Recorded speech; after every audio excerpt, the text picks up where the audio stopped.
Arrastré por este mundo la vergüenza de haber sido y el dolor de ya no ser. Bajo el ala del sombrero, cuántas veces embosada, una lágrima asomada yo no pude contener. Si crucé por los caminos como un paya que el destino se le empeñó en deshacer. Si fui flojo, si fui ciego, solo quiero que hoy comprendan el valor que representa el coraje de querer. Era para mí la vida entera como un sol de primavera, mi esperanza y mi pasión. Sabía que en el mundo no cabía toda la humilde alegría de mi pobre corazón. Ahora, puesta abajo en mi rodada, las ilusiones pasadas yo no las puedo arrancar. Sueño con el pasado que añoro y el tiempo viejo que lloro y que nunca volverá. Por seguir tras de su huella yo bebí incansablemente en mi copa de dolor. Pero nadie comprendía que si todo yo lo daba, en cada vuelta dejaba pedazos de corazón. Ahora solo la pendiente, solitario y ya vencido, yo me quiero confesar. Si aquella boca mentía el amor que me ofrecía, por aquellos ojos brujos lo habría dado siempre en paz. Era para mí la vida entera como un sol de primavera, mi esperanza y mi pasión. Sabía que en el mundo no cabía toda la humilde alegría de mi pobre corazón. Ahora, cuesta abajo en mi rodada, las ilusiones pasadas yo no las puedo arrancar. Sueño con el pasado que añoro y el tiempo viejo que lloro y que nunca volverá.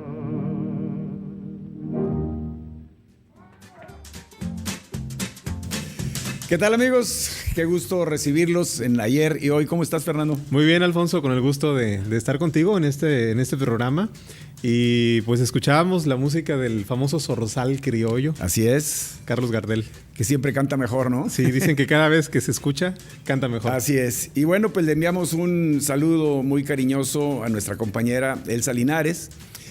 Pues estaba pasando una situación un poquito delicada porque su mamita, pues ya saben, la edad avanzada y estas cosas, ella está al pendiente y nosotros también con ella y deseamos que se recupere pronto y venga como todos los lunes a ponerle el condimento bello, el condimento agradable aquí a este programa, ¿no? Sí, por supuesto, hablar de Elsa Linares es referirnos a alegría, a esa simpatía tan especial que emana y que el público recibe también. Claro, además es la decana del programa.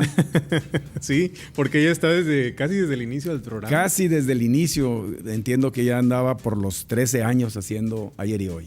Sí, sí, ya cuando aquella etapa culmina, pues Elsa era, digamos, tenía así 13 años cuando el programa o ya había cumplido 14 años al aire. Oye, hablando de su carrera y aprovechando que no está ahí, que a lo mejor no nos oye. ¿Cuál crees tú que es la faceta más sobresaliente de la muy larga y sustanciosa carrera artística de Elsa Linares? ¿Cuál dirías tú que es su faceta más notable?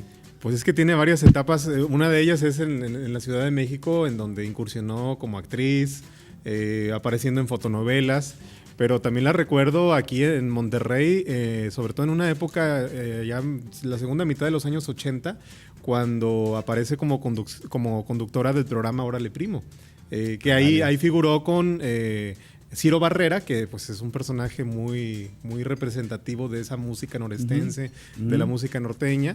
Y en esa etapa recuerdo muy bien que Elsa pues tuvo una gran proyección. Además, bueno, su belleza, su simpatía y su don especial tan natural para saber conducir y llevar un programa de esa naturaleza. Sí, de acuerdo. Pues es que baila, canta, actúa, conduce. Sí. Fíjate, Alfonso, y hablando de eso, hace unas semanas que estuvimos Elsa y yo aquí en el programa, andabas de gira artística en aquel lunes. Valga.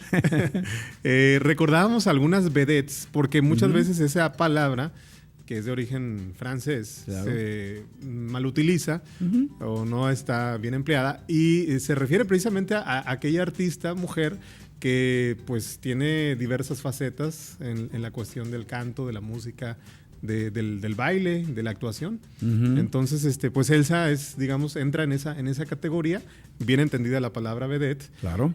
Porque, bueno, además de todas estas facetas, también es conductora de televisión y locutora. Sí, claro.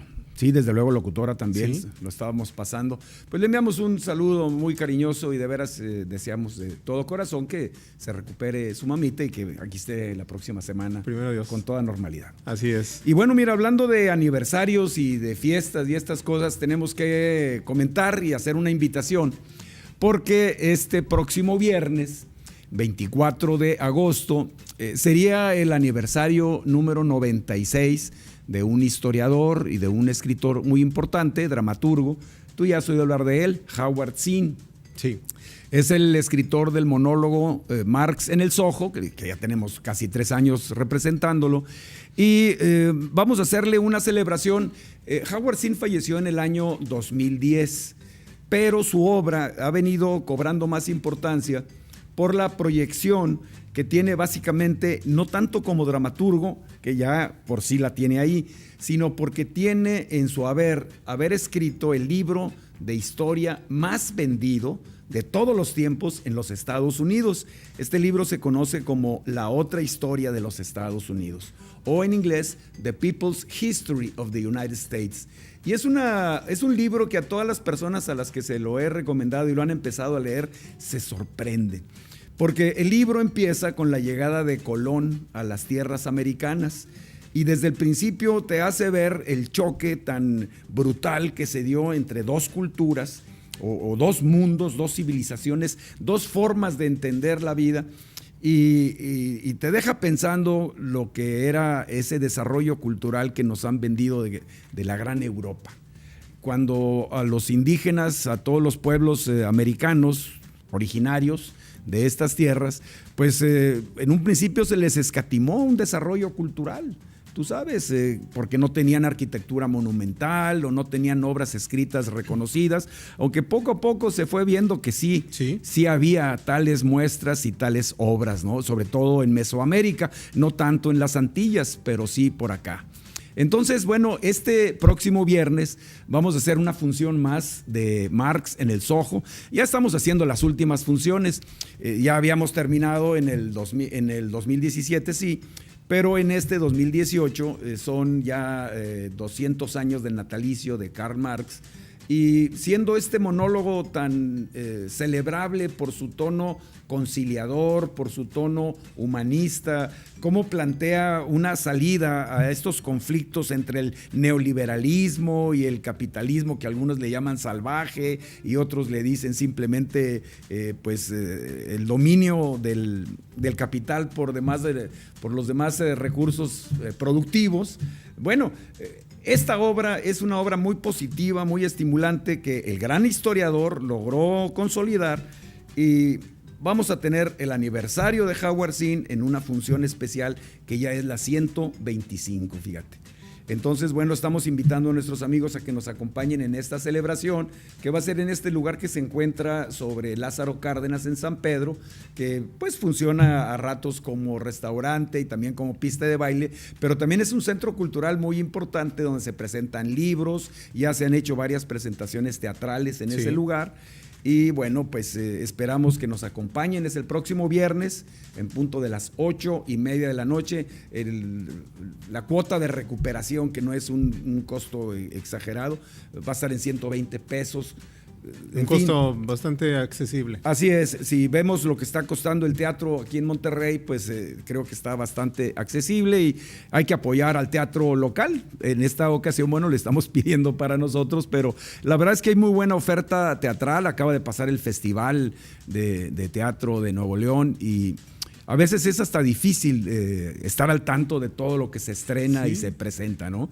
Pero aquellos amigos que no hayan visto Marx en el Soho y tengan curiosidad de ver de qué se trata, van a descubrir a un personaje histórico muy relevante en su faceta de padre de familia, en su faceta de ideólogo, por supuesto, en su parte filosófica, pero en una forma muy humana, muy divertida, hasta emocionante, podríamos decir. Este próximo viernes en Mandela, ahí los esperamos para esta gran función que es la 125, para celebrar el cumpleaños del autor. Howard Zinn. Me llama la atención, Alfonso, de este autor, cómo siendo estadounidense, pues también en Estados Unidos, que se considera el país de máxima relevancia capitalista, surgen voces disidentes, como en este caso es este dramaturgo, este escritor, este historiador, Howard Zinn, en relación pues a decir, bueno, no el capitalismo es el que reina ni debe de reinar en el mundo, debe existir, digamos, un equilibrio. Un equilibrio. Sí, fíjate que es una de las figuras importantes de la llamada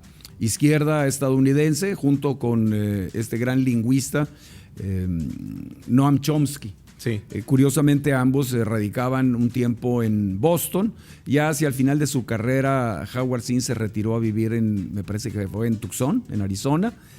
Y fíjate que yo no sabía hasta recientemente, él participó en la guerra de Corea. En los años, principios de los 50. En la Fuerza Aérea. Y entonces, siendo piloto y bombardero, pues él vio la brutalidad de la guerra. Y esto le marcó mucho su espíritu. Y siempre fue un humanista. Él tiene muchísimas frases, muchísimos pensamientos que nos hacen reflexionar sobre cómo resolvemos nuestros conflictos en este mundo tan...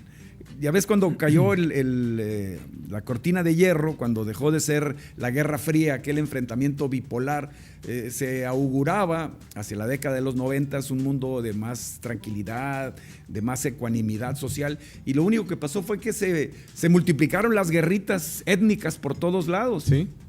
Y ahora con las crisis económicas, ambientales y desde luego políticas, pues estamos obligados a inventar una nueva forma de relacionarnos.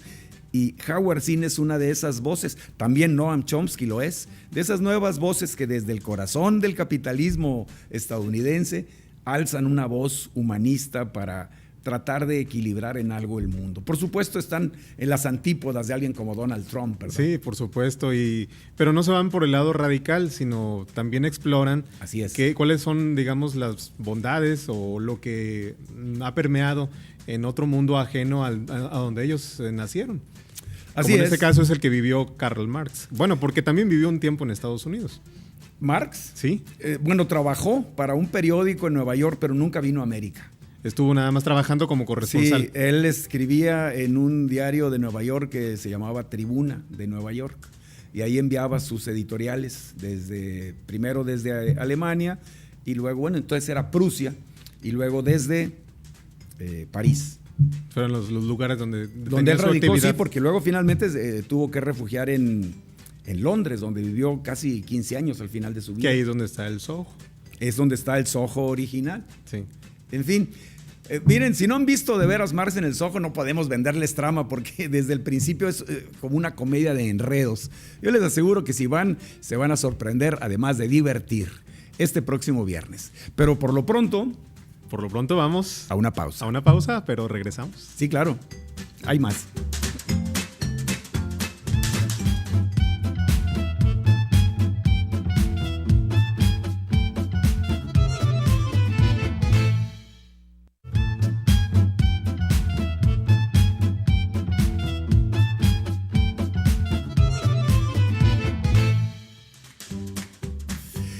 Continuando con nuestro programa, como todos los lunes, vamos a nuestra sección, como lo solemos hacer, que se dirige a temas de comunicación. Y hoy en esta ocasión vamos a abordar un aspecto, creo yo que muy interesante. A ver qué opinas, Fernando.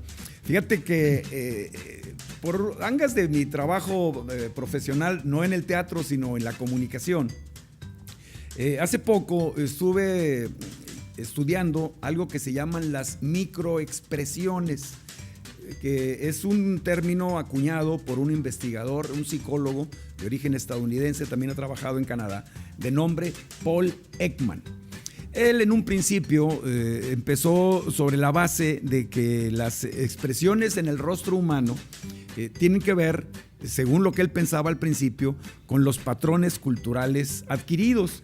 Esto es lo que normalmente se ha supuesto a través de la antropología cultural. Es decir, hay culturas en donde el sí lo hacen así, al revés, pero son las menos. Sí. Casi siempre un sí, una señal afirmativa es mover la cabeza de arriba a abajo, como lo hacemos nosotros. Pero hay partes en donde no. Como dicen, asintiendo. Asintiendo, es correcto. Déjame asentir. Bueno, en esta investigación del maestro Paul Ekman, poco a poco fue descubriendo básicamente 6 tipos de emociones básicas, en donde él, contra lo que pensaba en un principio, que venía basado en las teorías de Darwin y anteriores, ¿no? Tiempo ya transcurrido. Estas 6 emociones básicas son universales, no dependen de patrones culturales.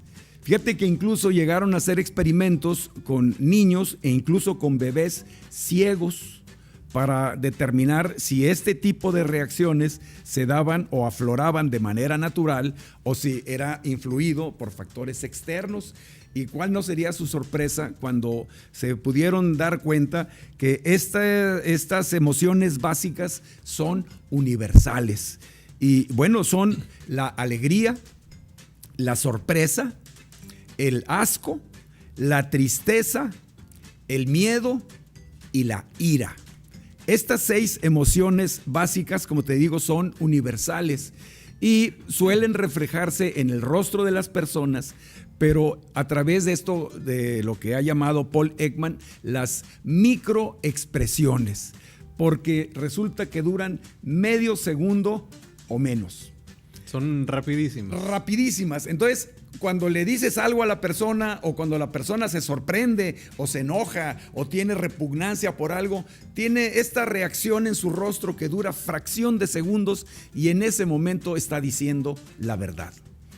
Y estas investigaciones de Paul Ekman, que llevan más de 30 años con mucha metodología científica, ya han llegado a ser reconocidas al grado de que, fíjate que se desarrolló un método que ha sido aplicado por el FBI en los Estados Unidos, incluso por el Departamento de la Defensa, precisamente para detectar a los mentirosos, para las investigaciones sobre el delito o incluso en casos de terrorismo.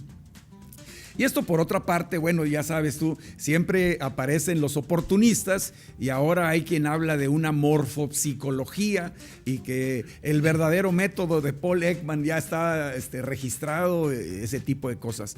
La verdad es que, como bien lo acabas de detectar, esa rapidez de las expresiones o microexpresiones faciales obligan a una capacitación muy especializada. Y además no se logra hacer perfectamente bien si no se registra en una cámara de alta definición, sí, en video, para poder repetir esas reacciones y poder estudiar con detenimiento, porque tiene que verse músculo por músculo en el rostro humano, fíjate. Hay 37 músculos principales y entonces cada reacción en las cejas, en la comisura de los labios, va dando a entender si estamos en ese tipo de expresiones de alegría, sorpresa, asco, tristeza, miedo o ira. Pero estas investigaciones ya han llevado a detectar otras 27 emociones, podríamos llamarles secundarias, no son tan notables como las primeras mencionadas. Pero aquí a lo que vamos es que este tipo de conocimiento y este tipo de investigaciones científicas están dando a unos segmentos de la humanidad una capacidad para estudiar al prójimo, por ejemplo, en la contratación de personal para las industrias o para las diferentes empresas. Y está pasando lo que en el ámbito digital se le llama la brecha digital. Es decir, unas personas tienen acceso a estas herramientas en donde aquí ya tienes pues algo más grande que la Biblioteca Británica, porque aquí tienes acceso a cualquier museo o a toda la enciclopedia, a todas las enciclopedias del planeta. Pero no todo el mundo tiene acceso a esta conectividad. Entonces vemos que mientras unos corren mucho, los de atrás se van quedando.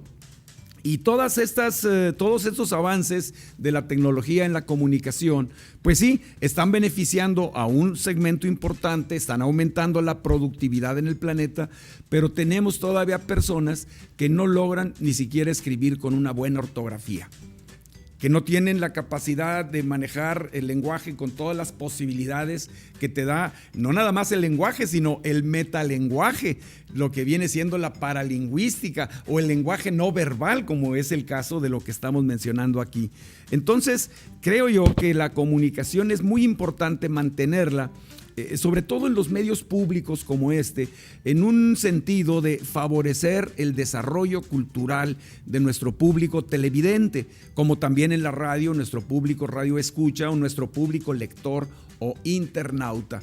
Que no todos sean los intereses comerciales de vender producto para hacer un usufructo de un conocimiento y no cuidar que el desarrollo cultural, socialmente hablando, sea más equilibrado, más parejo y que favorezca la integración social y no la desintegración que es lo que hemos venido viendo. Ahora hay personas que con sus celulares o sus tablets viven casi esclavizados en el aparato.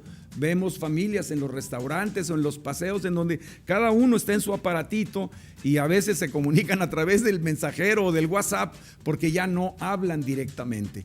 Entonces, la reflexión, el comentario de hoy es ese, que mientras la investigación sigue avanzando y nos va dando armas para tener mejores recursos de comunicación, pues que no se nos olviden los que apenas están en los balbuceos de esta tecnología de la comunicación. Sí, por supuesto, no, pues es un tema bien interesante y además que es muy amplio porque cubre precisamente el lado emotivo del ser humano. Sí. A partir de todos estos, pues todas estas emociones, valga la redundancia, sí.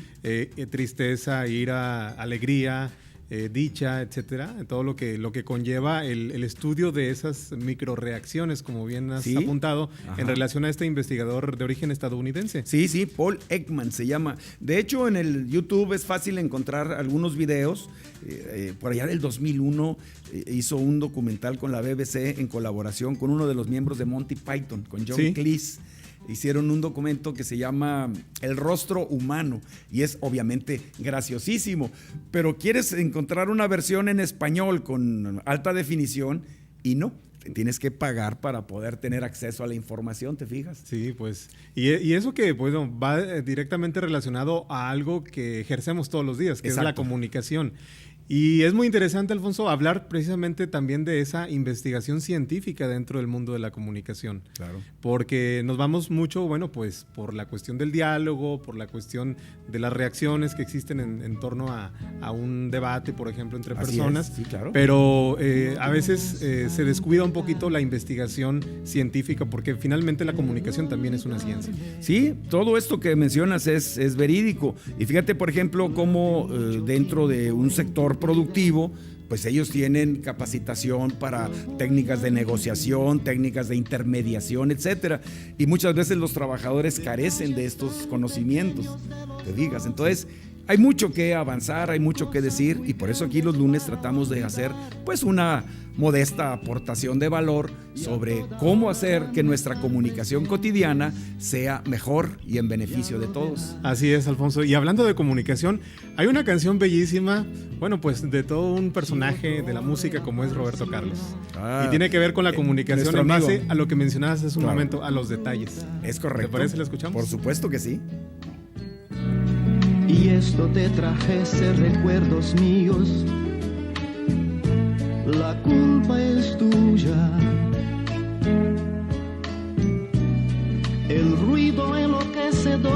su auto será la causa obligada o algo así. Inmediatamente tú vas a acordarte de mí.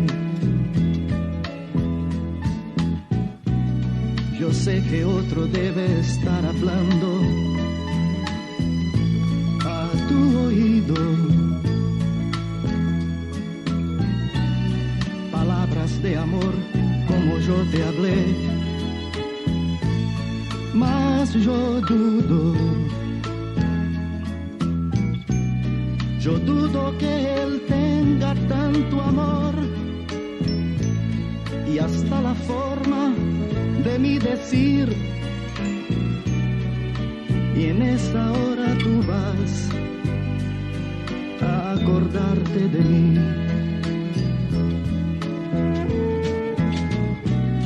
En la noche, envuelta en el silencio de tu cuarto, antes de dormir tú buscas mi retrato, pero aun cuando no quisieras verme sonreír, tú ves mi sonrisa lo mismo así, y todo eso va a hacer que tú te acuerdes de mí. Si alguien tocase tu cuerpo como yo, no digas nada, no vayas a decir mi nombre sin querer a la persona errada. Pensando en el amor de ese momento, desesperada, no sé, intentar llegar al fin, y hasta en este momento tú irás a acordarte de mí. Yo sé que mientras existamos recordaremos, y que el tiempo transforma todo amor en casi nada.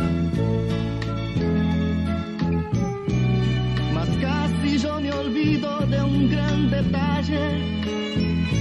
Un gran amor no va a morir así. Por eso de vez en cuando tú vas a acordarte de mí. No ganas nada con intentar el olvidarme. Durante mucho tiempo en tu vida yo voy a vivir. No ganas nada con intentar.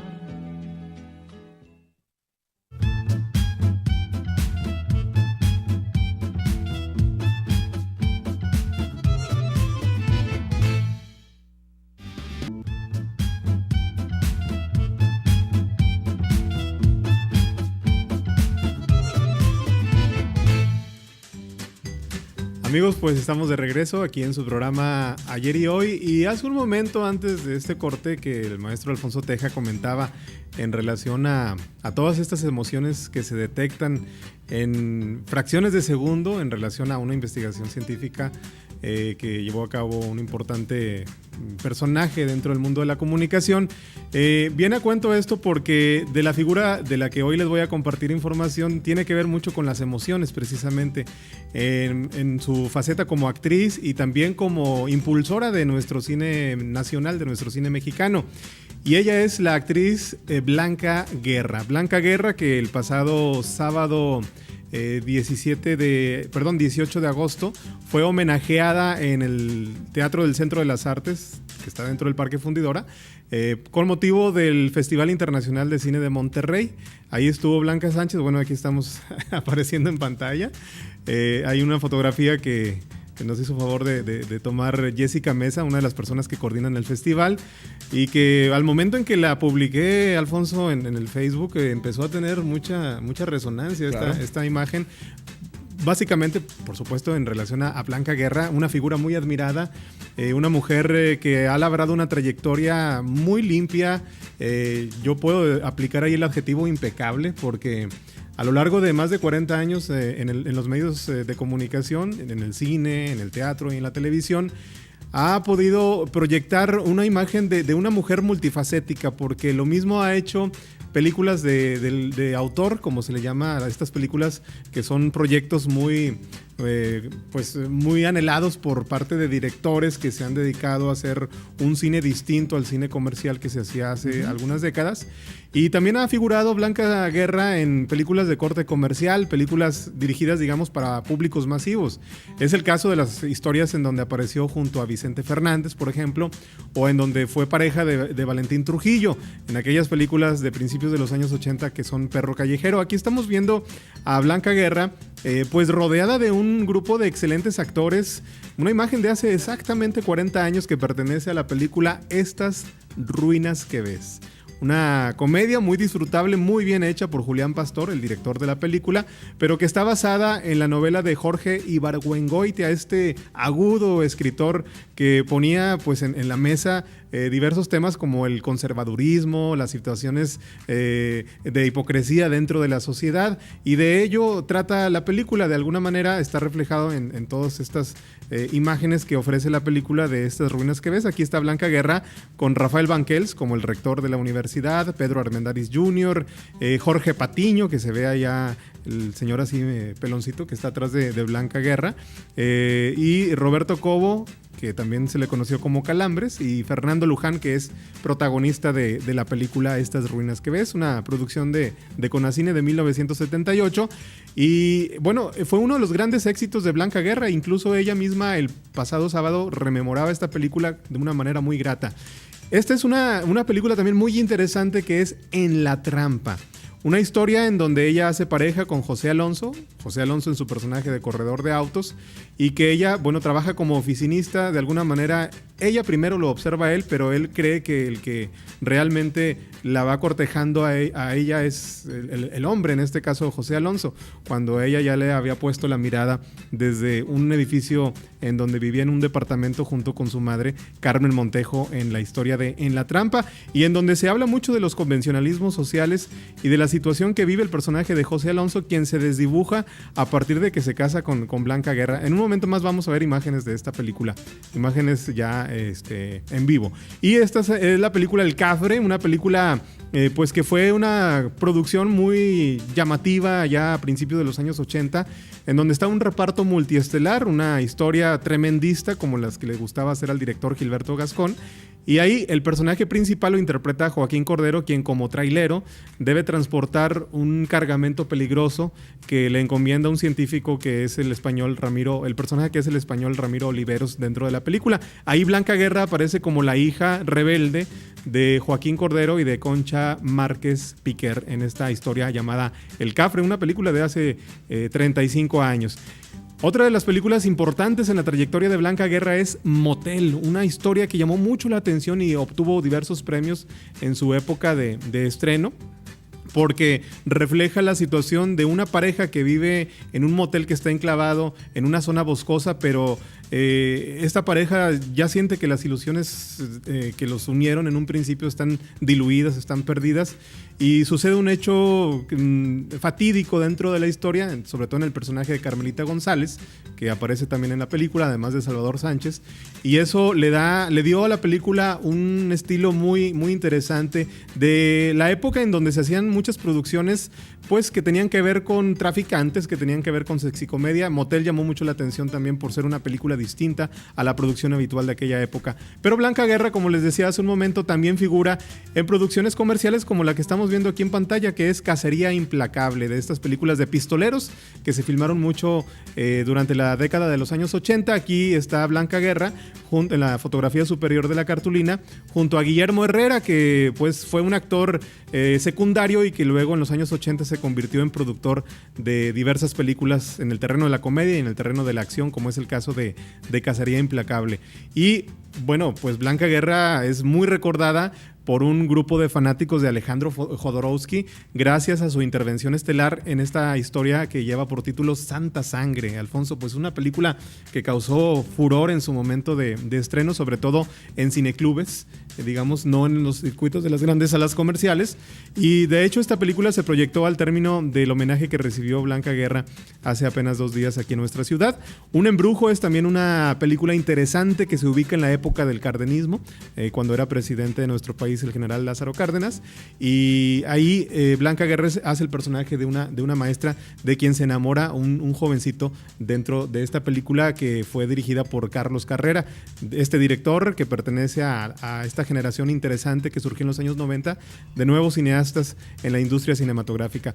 Y así hemos apreciado diversas imágenes de Blanca Guerra, como es el caso de esta bella fotografía en donde se le ve con ese aspecto de toda una dama, esta actriz, Alfonso, y con pues esos vestidos que todavía puede lucir por su bella figura que ella pues muestra en los eventos a donde le invitan a asistir, como fue el caso del Festival Internacional de Cine el sábado pasado, en donde por alrededor de 30 minutos tuvo un diálogo interesante con un crítico de cine en relación a lo que ha sido su trayectoria, cómo fue que ella incursionó en el medio de la actuación y los recuerdos. Dice que no es mucho de irse hacia atrás en el tiempo para hacer una añoranza de toda su vida, de su vida artística, pero que dice, bueno, en este momento la ocasión lo amerita, y por qué no recordar a personajes como el propio Vicente Fernández, como ya decía, con quien alternó en varias películas, o figuras interesantes del cine como Paul Leduc, el mismo Alejandro Jodorowsky, o Felipe Casals, con quien también trabajó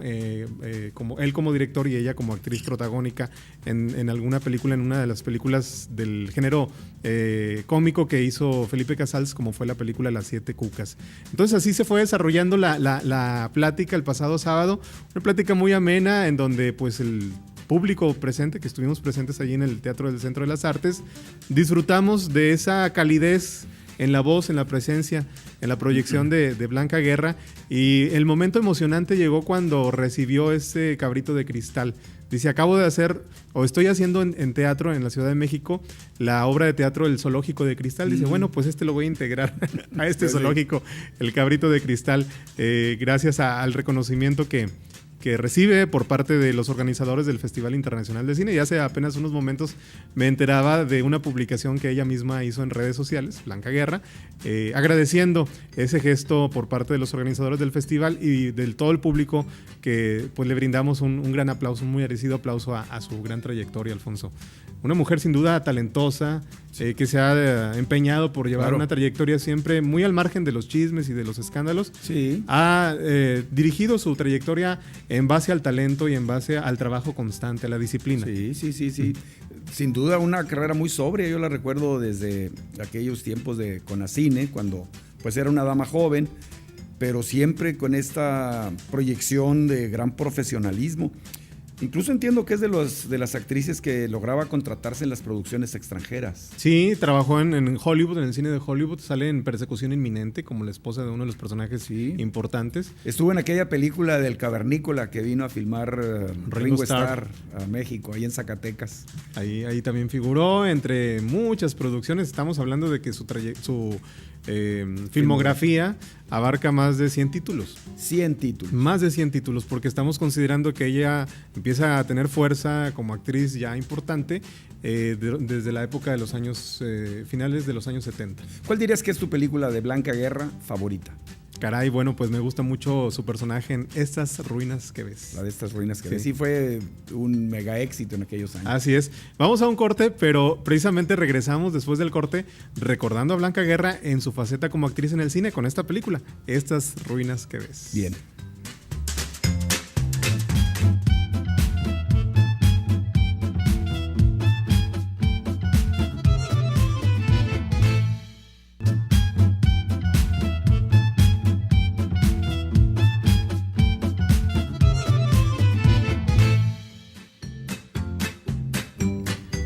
Bien, pues estamos de vuelta aquí en su programa Ayer y Hoy, y ya mencionábamos hace un momento algunos títulos de películas protagonizadas por Blanca Guerra, que hace apenas 2 días recibió el Cabrito de Cristal en el Festival Internacional de Cine de Monterrey.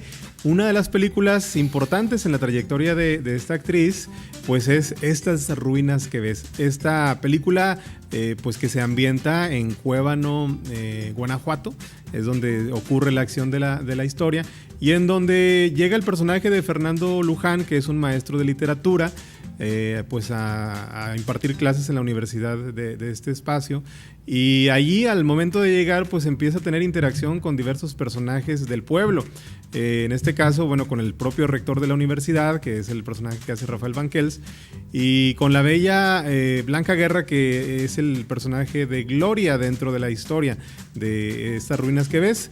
Una comedia con cierto tono ácido y en donde está un maravilloso reparto acompañando a Blanca Guerra y a Fernando Luján. Pedro Armendáriz Jr. aparece, está Roberto Cobo Calambres, Ariadne Welter, Víctor Junco, muchos actores muy importantes en ese momento, algunos que ya llevaban tiempo en el cine, otros que apenas iniciaban, como era el caso de Blanca Guerra.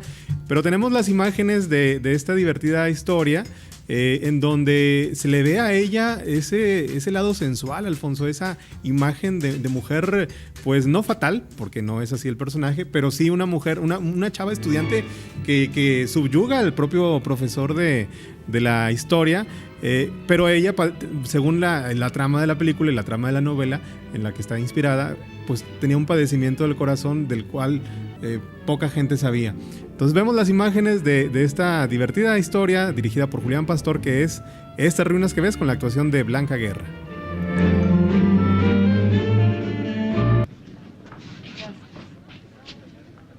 Mi padre dice que lo trajo al mundo con sus propias manos, ¿es cierto? El profesor Aldebarán se encargará de impartir la clase de literatura española. En lugar del profesor Alcántara. Que en paz descanse. Caray, qué gusto me da. ¿Bailamos, profesor?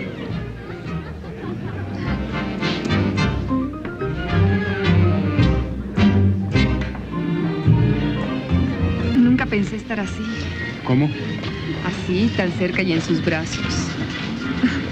Cuando era yo una escuincla babosa, usted era el príncipe de mis sueños. Sí, recuerdo, eras muy feíta.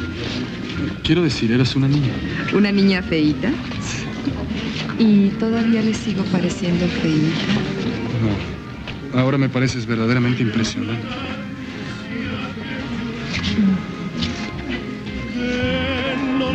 Así que yo era el príncipe de tus sueños. Sí. Le están sudando las manos. ¿No sería mejor que bailáramos un poco más separados? No, así no tendría chiste. Pero es que se podría malinterpretar. Ay, ¿por qué seré tan ardiente?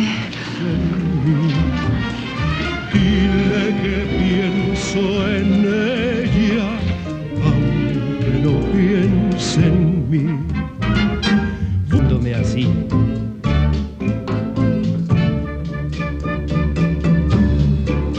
Cariño santo, vidita mía, no sufras tanto, ya estoy aquí, nene.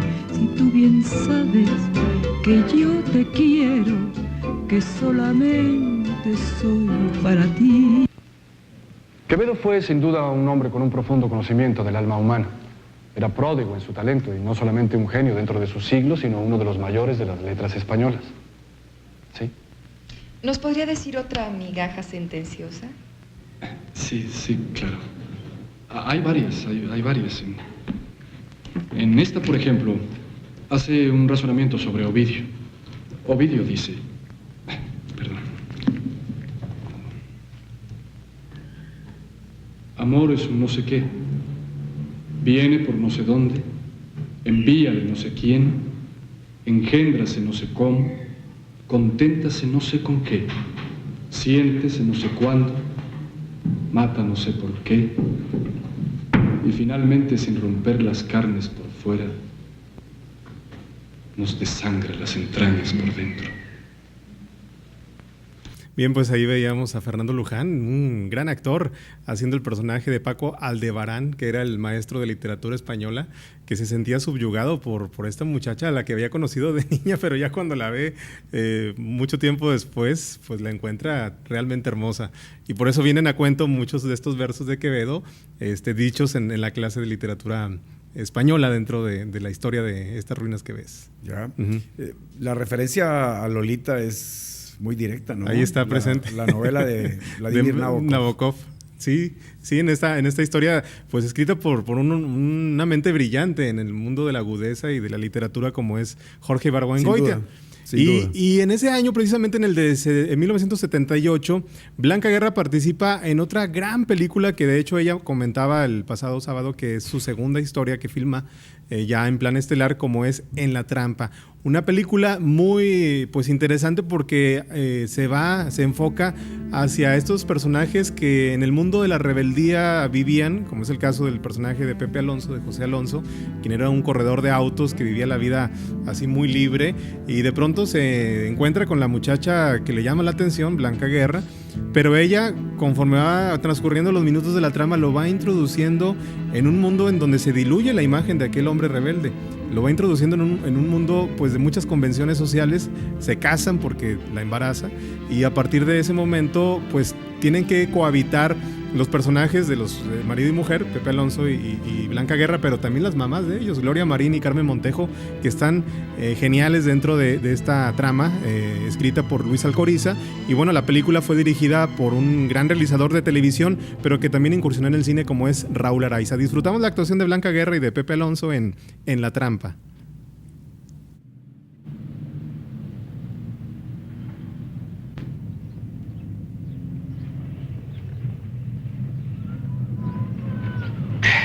No, pues así no. ¿Perdón? No, pues ya no es la onda. El pelo debe ir suelto, libre. Siempre me he peinado así. Ah, pero pues, ¿no eres una fanática incapaz de cambiar de opinión? ¿O sí? Pues, sí estoy seguro de que eres mucho más bonita de lo que aparentas. ¿Maestra? Secretaria. Qué buena onda, oye. Interesante trabajo, ¿no? ¿Por qué no me lo explicas en detalle? ¿Se está burlando de mí? Ah, no, te lo juro que no, mira. ¿Tienes miedo? No. ¿Te gusta la velocidad? No. Entonces, ¿por qué no tienes miedo? ¿Por qué vas manejando tú? Gracias.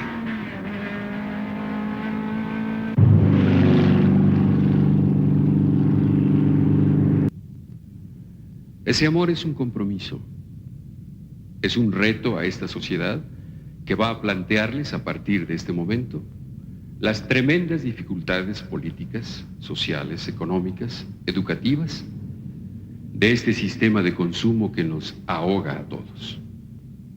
Yo los exhorto y les pido que tengan la serenidad suficiente para enfrentarse a estos problemas en los momentos difíciles de su existencia.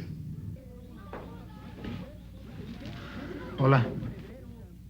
¿Por qué llegas a esta hora, Olga estuvo enseñándome el manejo del archivero. Olga. Alguien debe hacerlo mientras tú vuelves al trabajo, ¿no? Órdenes de Ortega. ¿A ella tampoco le gustó? ¿No? ¿Vienes a acostarte? Ahí voy. Ay, qué idiota. Ok, después yo voy a buscar trabajo. ¿Pero para qué vas a buscar trabajo si ahí tienes tu trabajo? A ese lugar no voy a volver. ¿Por qué no? ¿Por qué no? ¿Por qué? Porque no es conveniente. ¿Por qué no es conveniente? Ay, no me pidas explicaciones, ¿quieres?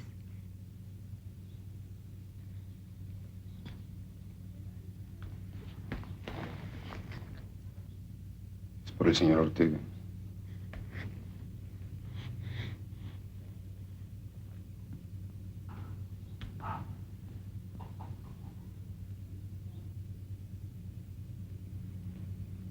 ¿Quién te lo dijo?